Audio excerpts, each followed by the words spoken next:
And what this industry's done as far as technology from that point to now is amounts to caveman days and going to the moon, is my belief.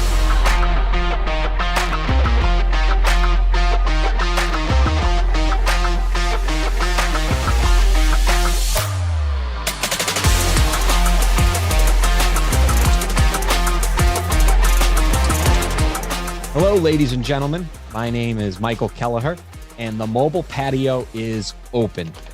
Today, I am lucky in one of the first of many interviews with someone in the industry that has insight, has been there, lives it now, and knows where it's going. In this particular case, we have Marc Helm, who has a long history of understanding the industry from all aspects, and we'll get into that. And I think he has some opinions on where it's going. So before we begin, Marc, I want to thank you for the 6 years, 7 months, and 23 days of your service in the U.S. Army. Veterans like you are the reason we can do things like this in this great country. So thank you, and looking forward to hearing you introduce yourself. Well, I'm so glad to be here, Michael. This is a wonderful opportunity for me to share some of my experience. A number of years ago in 2012, I sold my reverse mortgage company and kind of retired to consulting. But what really happened after that is I made a very dear decision to me, and that was a decision to give back to the industry. So I went into consulting, not because I had to work, not because I necessarily wanted to work, but because I wanted to give back to the industry. It had been so good to me for the past 44 years that I've been involved in it.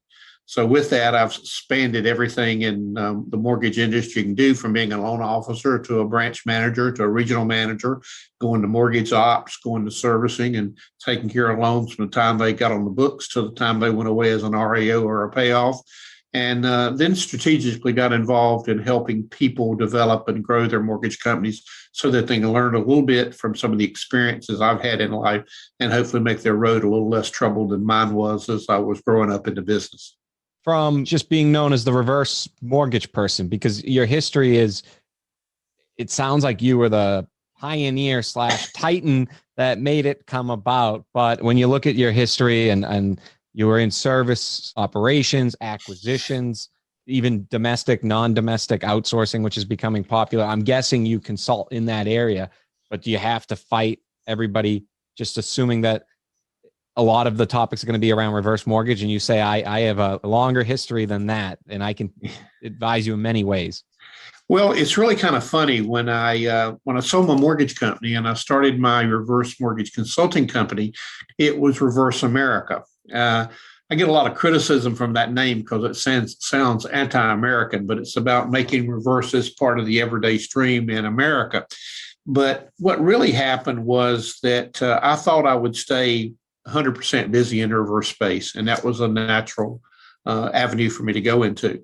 But and certainly not Reverse America, because I did spend all those years in the military and 18 months of that in Vietnam. So with that being said, I really want to give back to my country. And one of the ways to do that is to help seniors. So I love working with the reverse mortgage product.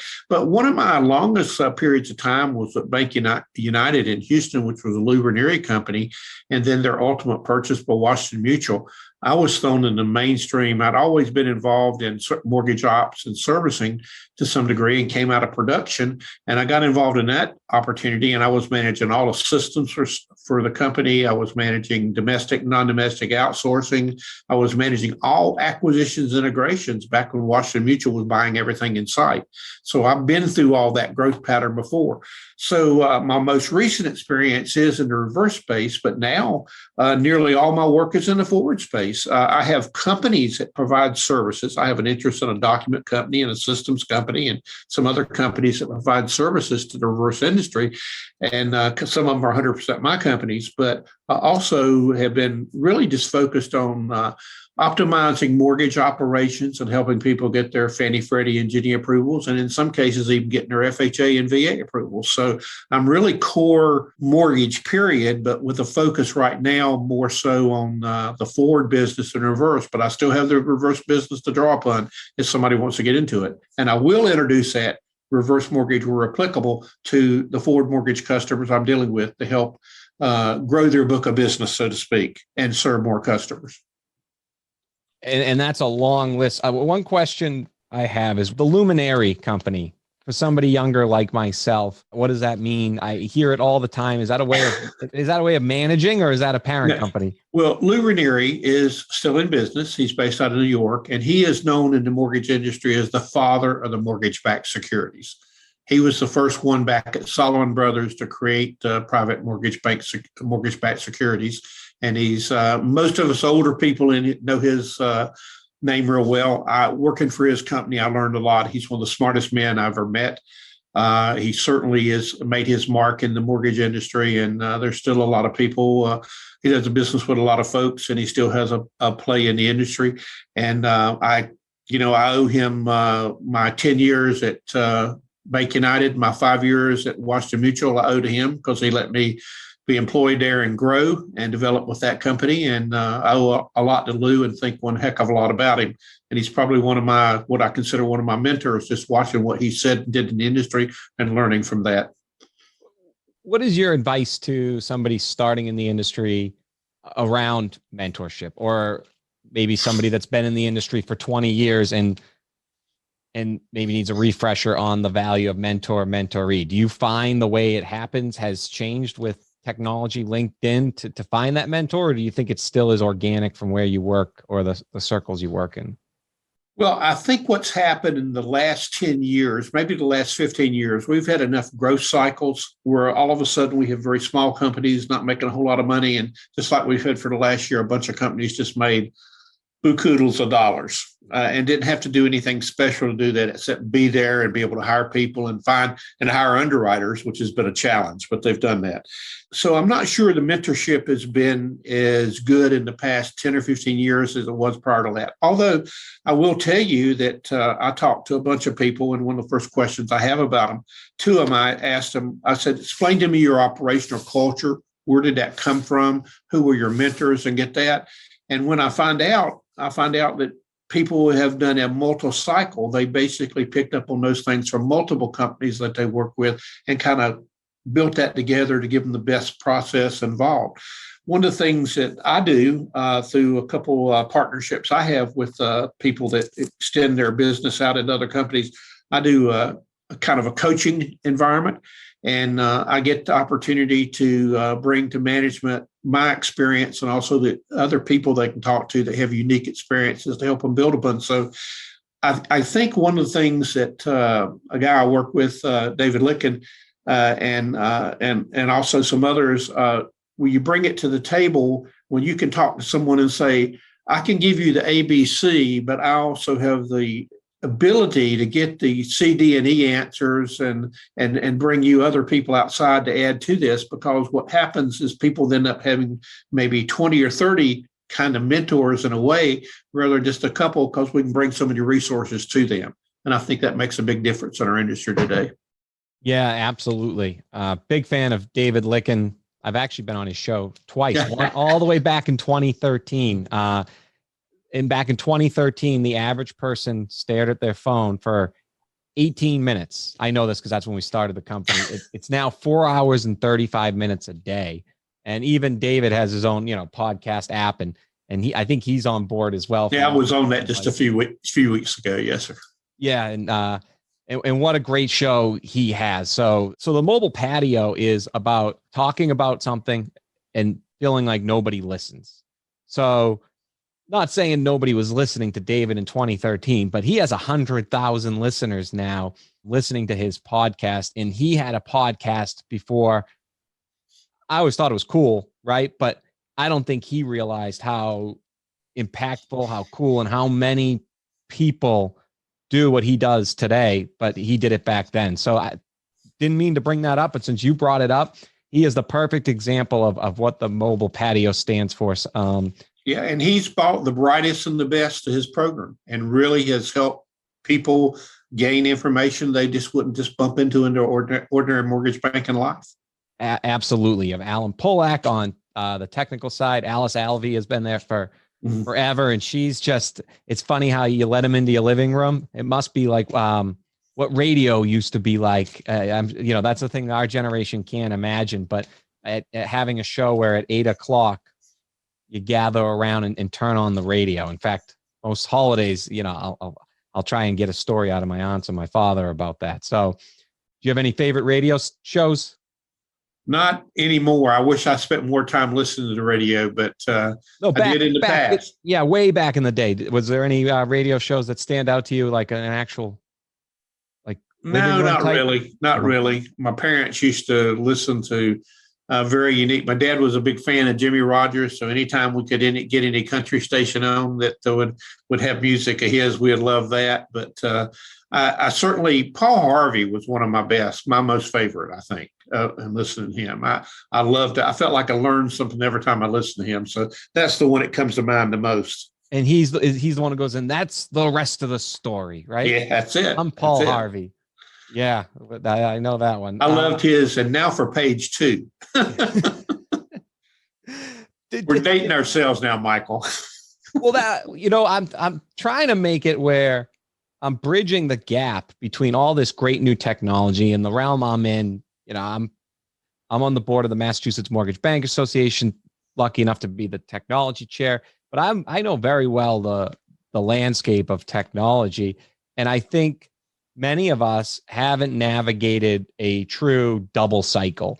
So I think that's what I find intriguing. Maybe it's the old soul in me. You don't want to say it, but you must have a hunch that we are making so many advances, Boyle's Law, and moving so fast in technology.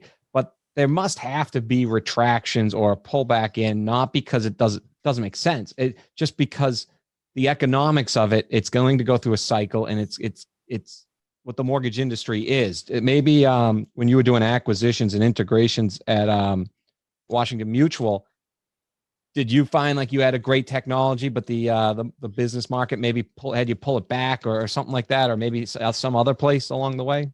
I've always been a believer in technology, but let me give you a short story here.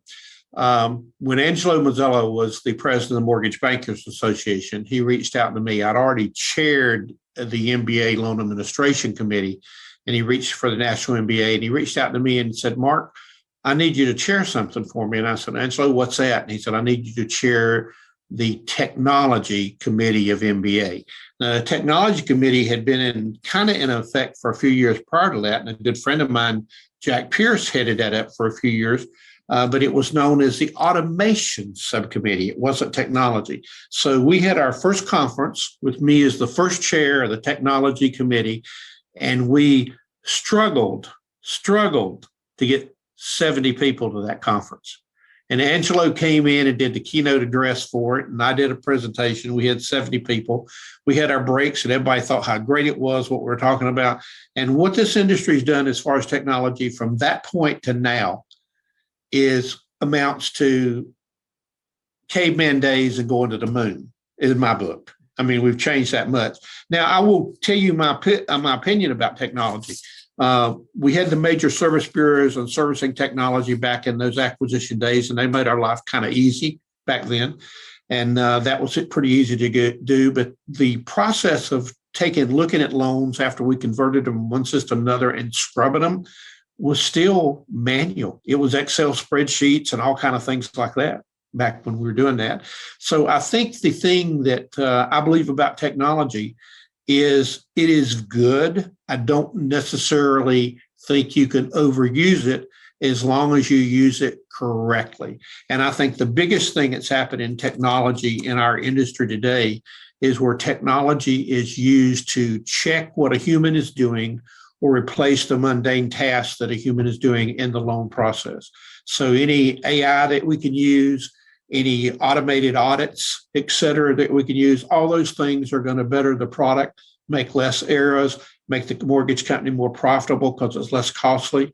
Nowadays, the technology is coming to market. If you come to market and your technology is going to cost more than the people to do it, it's probably not going to happen. And that's really kind of a shame because the technology in many cases can do the business better than the human, at least on those initial stages. So we got to be careful how we manage that. But I'm a big believer and supporter of technology in our industry. Yeah. Do you find like the front end pays for it all? Like the AI, let's say, and you say the QA, QC audit. I feel like the front end operations COO has to take it out of their budget at the underwriting and processing part.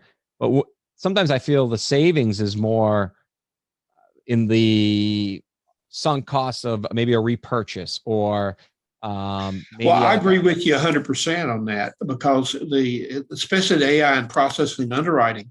I've been on the back end in loan administration where we had to deal with all the repurchase requests, whether they were origination issues or servicing issues. And if you can eliminate a bunch of those with the GSEs, that's a big deal. That's a big deal because those purchases cost you tens of thousands of dollars on a loan, especially when one involved discrepancy in appraised value and things like that. So I think it does pay for itself up front. I said, when you look at the AI up front, you have to take a lot more consideration than just what it's saving in processing time. You got to look at the end product and expense on the back end. We have this clubhouse coming up here where I think you are going to get into that side of the world. What would be your advice here I don't know if you see the technology landscape, but what I see now is like when I first started, it was a loan officer or somebody in the industry had a neighbor that was an engineer or had an engineer background, would come up with a product, and maybe you could even talk more about the one or two you have. But now when you go on Clubhouse, there are products that go through the Flagstar accelerator, let's say, and they're byproducts of MIT. No mortgage experience. Often you hear, I came up with the idea after going through the mortgage process. It was the worst 45 days, so I wanted to solve it. They don't have any mortgage background. So like, where can they and where should they go to school to learn how past the upfront experience, how the machine works all the way up to the mortgage-backed security world? And I'm in that boat. Like, where should I go to learn more before? Well, let me say something. I will not disclose who it was you've talked about in the last 5 minutes, but in the last 5 minutes, you talked about a company I'm actually an investor in. It is a relatively new technology company. I'm an investor through a private equity firm. And the guy that heads up that private equity firm was the same one that led the investment in my reverse mortgage company. And so later on, he asked me, would you like to invest in this company? And I said, and there's other companies too, many companies in that fund, but that's one of them. And that company's done extremely well and developed a product that can be used. I think learning about what's available out there in the industry is one of the hardest things that people have to do. But somebody asked me, we talked about mentors. So let me talk about a little bit about growth and development of people in the industry. There are opportunities that people need to take advantage of. I think you're doing that right now today with your involvement in the state Mortgage Bankers Association. I think that's a big deal in the conferences they have. The best dollars that I think a mortgage company can spend is sending people to applicable conferences for their business. And a lot of people say, oh, he's just going there because he's going to go to dinner with a bunch of people and go to a bunch of cocktail parties. But the people that really want to grow and develop in our industry are going to attend the sessions and listen to what's happened and ask questions. And we see a lot more of that now than we used to at these conferences where questions are asked. And let me give you a perfect example of that. When you go nowadays and you look at younger people, my son's a good example of that. My son heads up warehouse lending for a region of a major warehouse bank. And he was my capital markets manager in the reverse mortgage industry for a while. Well, he's done the mortgage banking, national mortgage banking leadership program. Okay, he did that. He's got that AMP designation. He's working on taking his CMB exam. Now, he's been so busy at his work, he hadn't had time to do that, but he could have been a CMB before he was 40 years old. He's going to be one in his early 40s now. But taking advantage of those things that are offered by national and state MBAs and by technology companies offering training about their product. Even if you don't believe in their product, need their product, or buy their product, that education is going to be invaluable in your future because you can compare other things you're doing to that. And whether it's nice to go to a manager's meeting and say, I saw this great technology today that can do X, Y, and Z. And you explain it to people, and people have their eyes are wide open. They're saying, wow, you heard about that? It's all about reaching out and being involved. So I'm a big believer in being proactive and being involved in the industry and kind of being a sponge that absorb it as much as you can. And then you as the individual have to sort it out how you use it, but at least you'll have that information that you gathered from those sources. Yeah. So it's take the extra time and learn your craft within your community, but understand that a great on-ramp to the highway of a bigger world in mortgages is really, it can start at that state mortgage bankers association and work your way up to the national mortgage bankers association. And then inside there are different committees and they are different conferences, and just find one that you really have passion about, right? I think that's the biggest thing. If you have passion and you don't have to fake it, then you'll find yourself looking at these technology videos. You'll find yourself, look, technology's hot, but as hot as it is, people need resources on compliance. People need resources on, what's changing.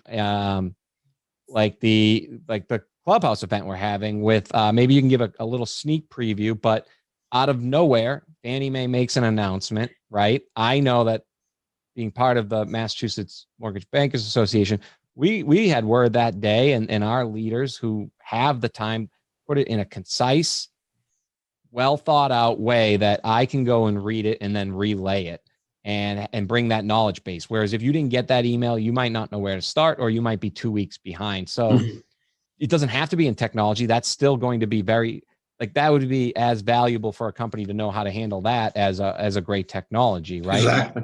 Exactly. And I'm making a boutique business out of that. I mean, helping people do that. And perfect example is what we're going to talk about at the conference. We're going to talk about Ginnie Mae. We're going to talk about where it came from, where it's going, what's happened to the changes in it, how you treat MSRs, how you treat costs, how you treat losses, all those. But the big focus for me is going to be on the changes in the Ginnie Mae program that happened in December of last year, because they dramatically changed the parameters that they use to approve people as Ginnie Mae sellers, issuers. And it's quite a bit different than it was before. And they're going to want to make sure you are for real mortgage banker if you're going to have Ginnie Mae loans, and there's certain benchmarks you have to make. And we're going to discuss those in detail on the program. And I'm really excited about it, because this is an opportunity to get information out in hopefully a way it can be understood. I'm very passionate about our business and our industry. And I think if you're not passionate about our industry, you probably shouldn't be in it. But at the same time, things change enough that I'm a big believer in education. And one of the education things that's the best is sharing this experience that I personally have, and can share what I've been through in working with a couple clients for Ginnie Mae approvals, and how the process works, and things you can look to have and not have, and things you have to cross your T's and dot your I's on, so to make the process better. So I'm really excited about this opportunity, and I think it's going to be a great program. If you're if you work for an independent mortgage banker, what's the primary role that should be showing up, almost mandatory to this to learn? Is it the person who runs secondary? Is it the CEO? Who would be the best? Let's say they are 100 loan officers shop to 300 loan officers. I think you kind of nailed it. It would be a COO/capital markets person, possibly a CFO in some shops, but probably a COO thinking about the growth of the company. And it would be the capital markets saying, if I get approved to do this, am I going to be able to use it? So one of the changes on the Ginnie Mae program is it used to be that you had to use it within a certain period of time. But now if you don't use it in a year, you can lose your approval under the new program. So Ginnie Mae and Fannie and Freddie, they don't want people. Here's the reality, and I'm going to change course here.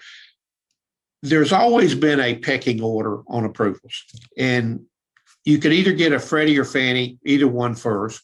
But for years, Ginnie Mae's passing grade to be approval, you first had to have a Fannie approval. They kind of depended a lot on Fannie Mae's approval process to make sure they were comfortable to Ginnie Mae approval.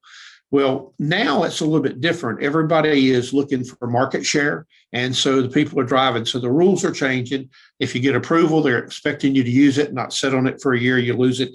But there's two different kind of companies getting approvals out there. And I hate to say this, but it's true. There's the company that's going to use it and sell loans and maximize the efficiency and the cost effectiveness of selling loans to the different programs based on the type.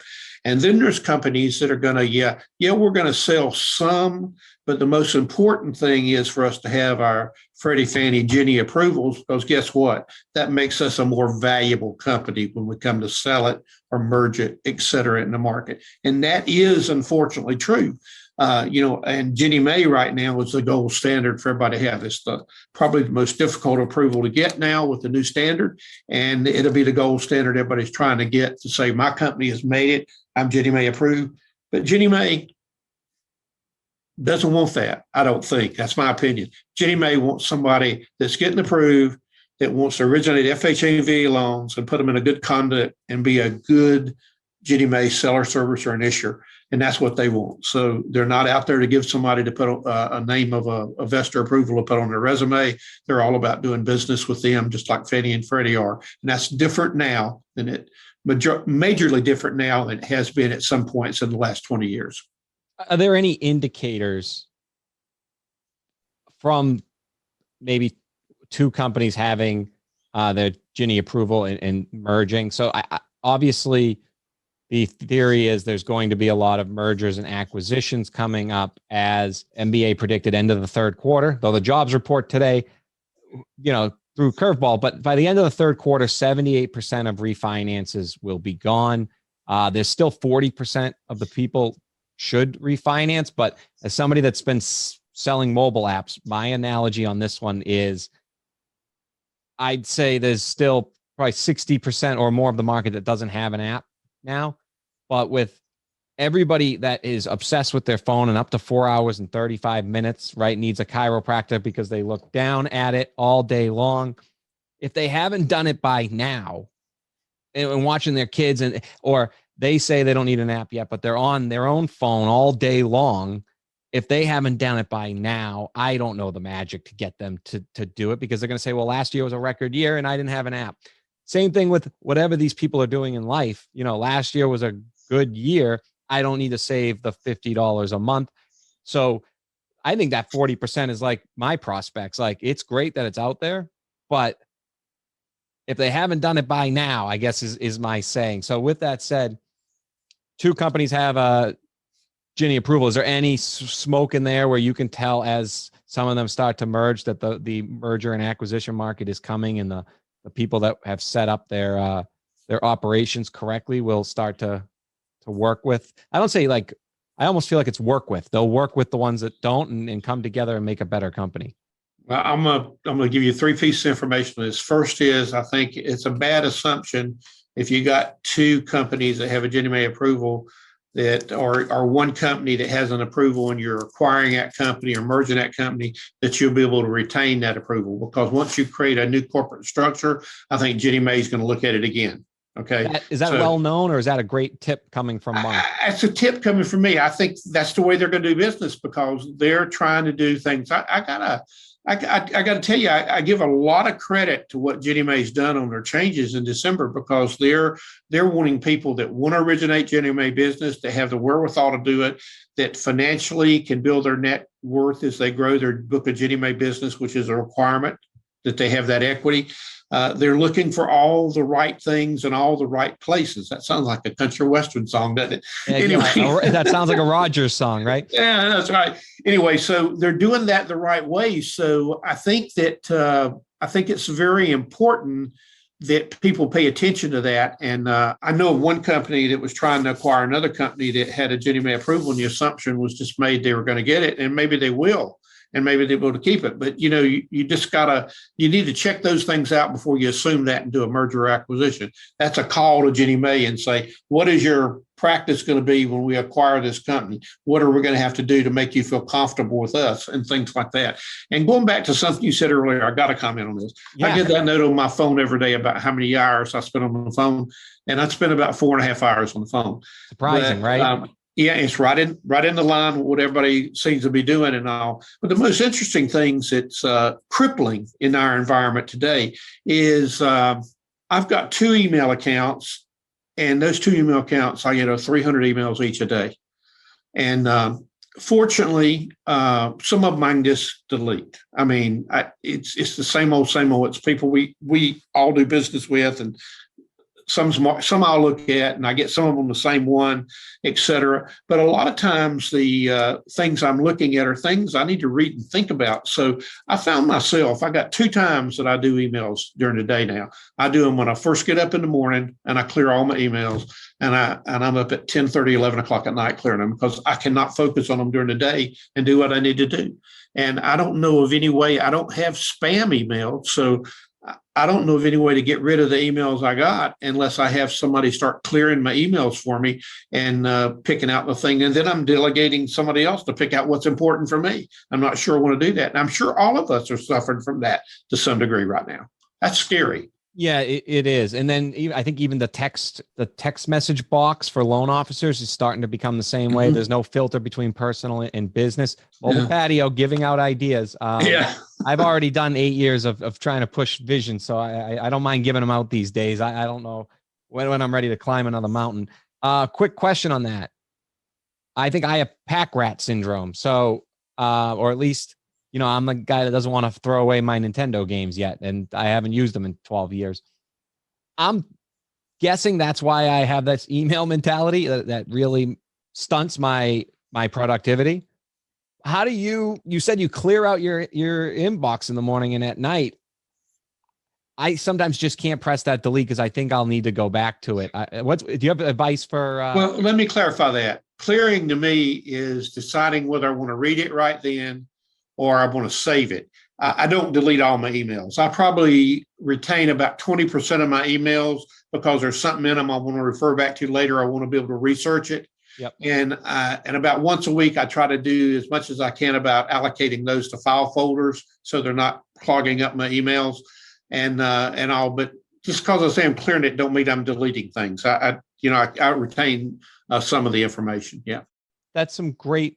Like the file folders. I think that's what I was trying to get out of it. So that, that's a great way. Oh, I have file folders. I mean, I break down the mortgage origination, mortgage servicing, acquisitions, outsourcing. I got file folders for every major thing that I do.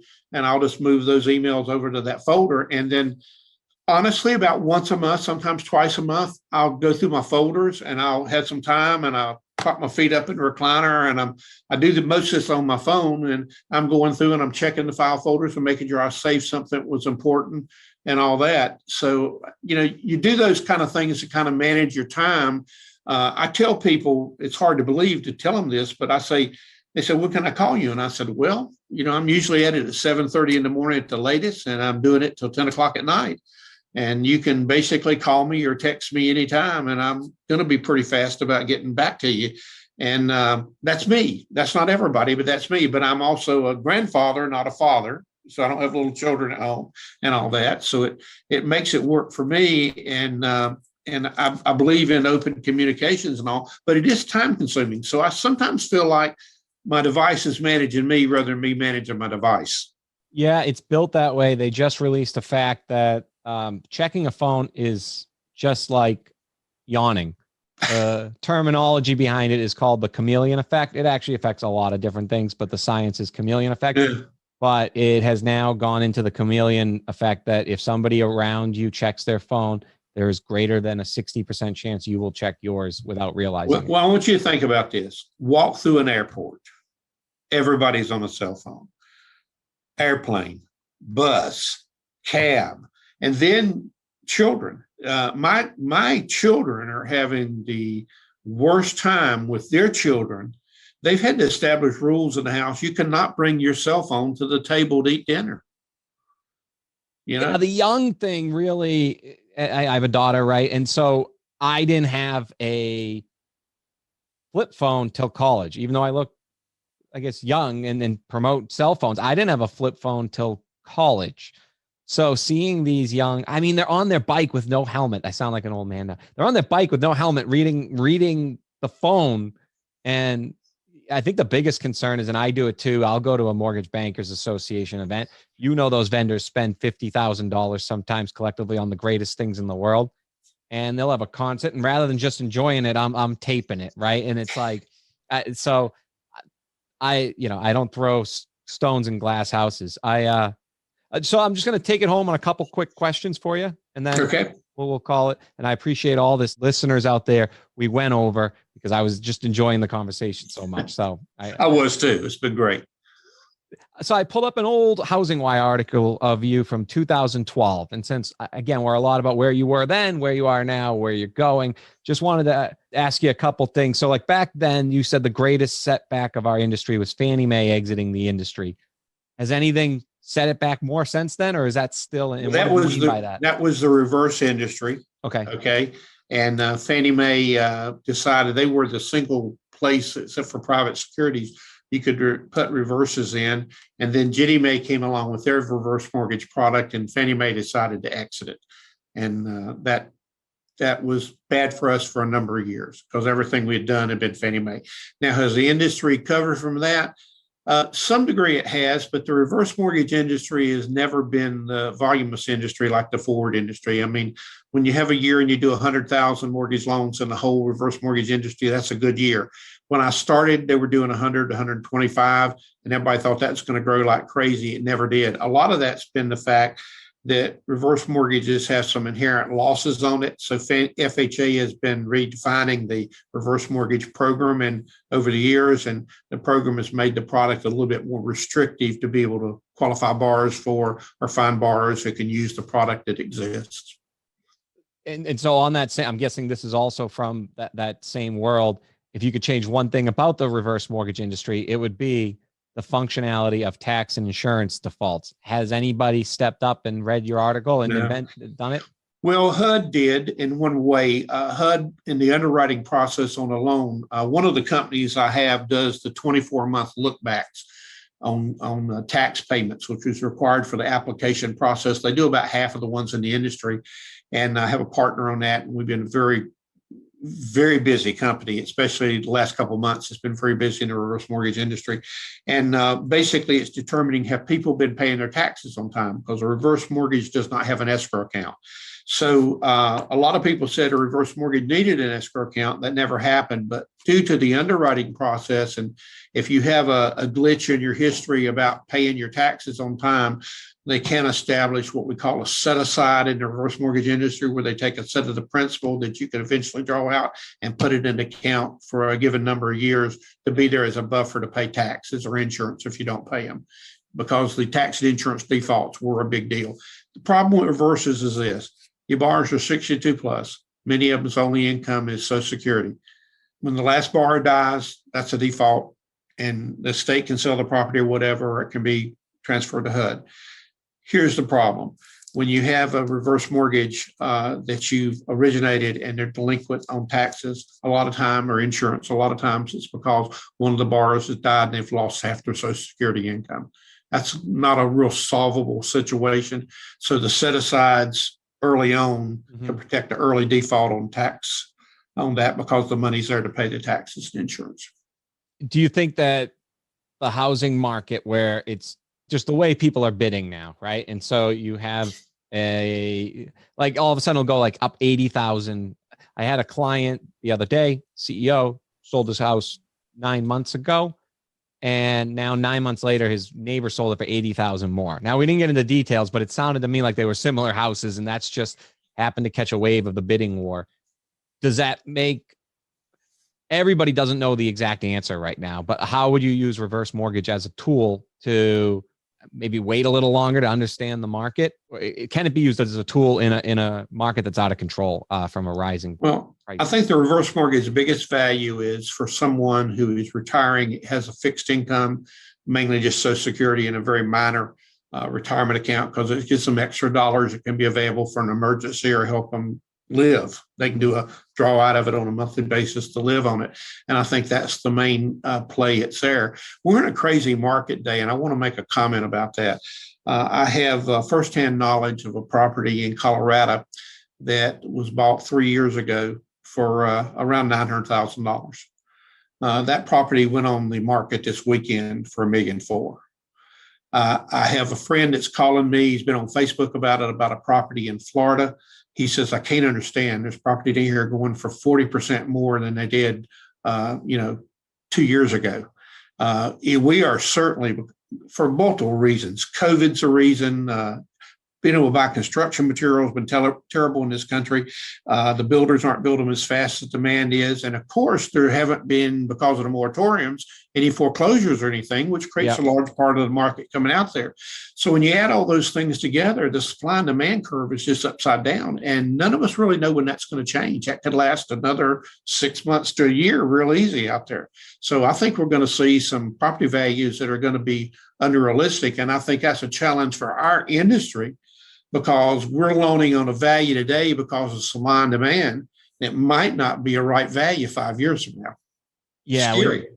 It is. When you look at like Memphis, it's 50,000 people and 9 listings, right? Like that's the problem. But I think the younger generation, we'll call it, sometimes they need like analogies, or they need to associate it with something else. I don't know recently what has had a run on it, because it seems like everything has gone well. But, in 1907 in the 20s, there was a run on the banks. And then I know in real estate, I forget what it was, but it might've been like 87 and 92. I'm sure in some of these crypto coins at some point, there'll be a run. Doesn't mean they're going to go away, but by run, I mean, when you're chasing, right? So, years ago, like in 07, could have listed their house for 2.1 million in a Massachusetts suburb, and waited because they thought it was worth more, and ended up selling for $1 million. So went from 2.1 all the way down to $1 million, because when the run happens and you're chasing in the moment, when you look back, you don't realize it. It's like in our finals last year, I'm a pitcher in softball, and it was a big game, and I was just throwing strikes, because in softball, you just don't want to, that's all you have to do. And we end up losing 25-24. So if in hindsight, if I had known that, I wouldn't have just thrown strikes. I would have thrown it high and over and had them swing. And there's no way I would have let up 25 runs. But in the moment, it's going 7-6, 8-7. And I think that's my analogy is, there's a reason she didn't sell it from 2.1 all the way down to 1. We just lost 40,000. We can't do it yet. Right. And then you lose another 30 and another 20. And so that's a run. I don't know if there's going to be a run, but when the run happens, I think there's going to be a whole generation of people that have never seen a run before. And it'll be interesting.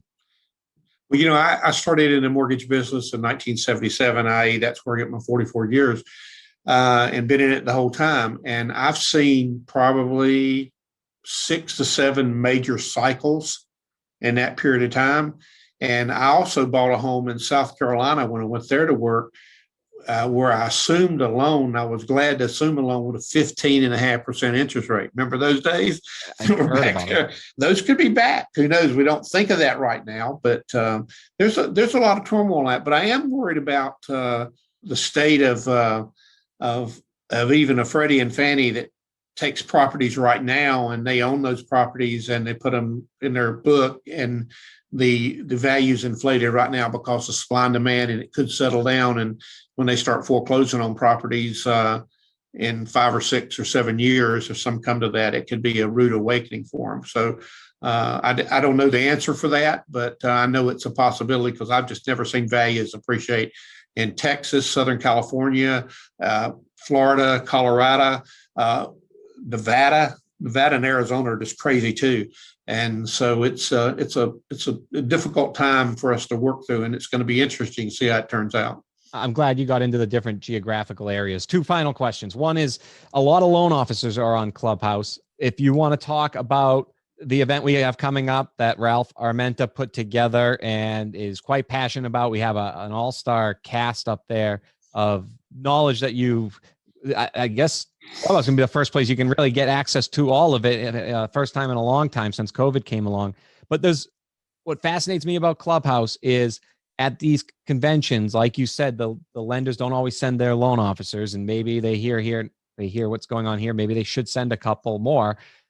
But loan officers are on Clubhouse, so they're going to get a chance to hear the conversations that go on at these conventions that usually require a sponsorship or some money, and they're going to get it for absolutely free, which is the movement of social media being a platform. A loan officer attending, can you give, we always say the TV show The Office, in the great words of Michael Scott, talk to me like I'm 5. Just what you believe is going to be covered in this clubhouse event coming up, and why a loan officer should attend, or what a loan officer should be looking for. I think what's going to be covered in this clubhouse event for the loan officers would be awareness. I believe there's 3 major elements that a loan officer needs to conquer to be a good loan officer.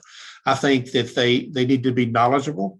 They need to be, really 4, knowledgeable. They need to be organized, and they need to be optional, meaning offer options to their customers. And last but not least, they need to be tenacious. They need to not have one phone call and give up on people. But you can't do any of those things without being knowledgeable. And I think coming to these kind of seminars, participating in them, what you're doing, you're seeing the industry from a whole new perspective than you had sitting behind a desk answering a phone or dialing for dollars, so to speak. And I think that's good for you. And as long as you continue to do that and grow and develop, you're going to understand the big picture. And as you understand that big picture, you become a more organized person, know which kind of customer you're going to go out. You are knowledgeable enough to explain products. You're knowledgeable enough to provide the customers the proper options that somebody can have. Because you can use, give you an example, a lot of people don't know this, you can use a reverse mortgage for purchase if the people are old enough.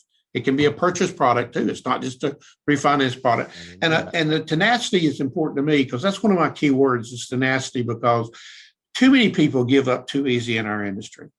If I hadn't been tenacious in the industry, I'd still be able to be a branch manager somewhere.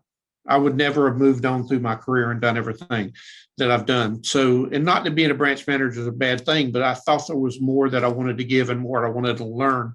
And so I just think you got to be show tenacity, and not only in your work environment, but in your customer environment, your knowledge environment, and all those environments are going to affect you and make you what you want to be tomorrow. There was a great article on CNBC about getting to where you want to go. And there's some theories around accomplishing the 1%, and those actionable tasks add up over time. Yeah. So as a branch manager, if you just bring the tenacity to what you do and the education, you will get to where you want to go, versus trying to say where you want to go and hoping that it just through osmosis. Exactly. From that article, you said one of the most valuable things your parents said, and I was going to ask you about this, but you basically have touched on all parts of it during this interview. So you said value hard work and respect people from all walks of life. Talking with you, Marc, that's what I got out of this. And I hope the listeners got out of this. And I think it's no coincidence that your parents taught you that. And that's what I heard going through here. So thank you. If you have any final thoughts, you can take that question and replace it with a final thought. One final thought. My parents did teach me that, and I've done the best I can to impart that knowledge to my children. And I hope they're going to do the same thing with their children. And if we can accomplish that in life, this country will be strong and survive and continue to grow and prosper long after we're gone. And that's what I wish for. I appreciate it. Thank you, Marc. And thank you for coming on the Mobile Patio. Thank you so much. I really enjoyed this, Mike.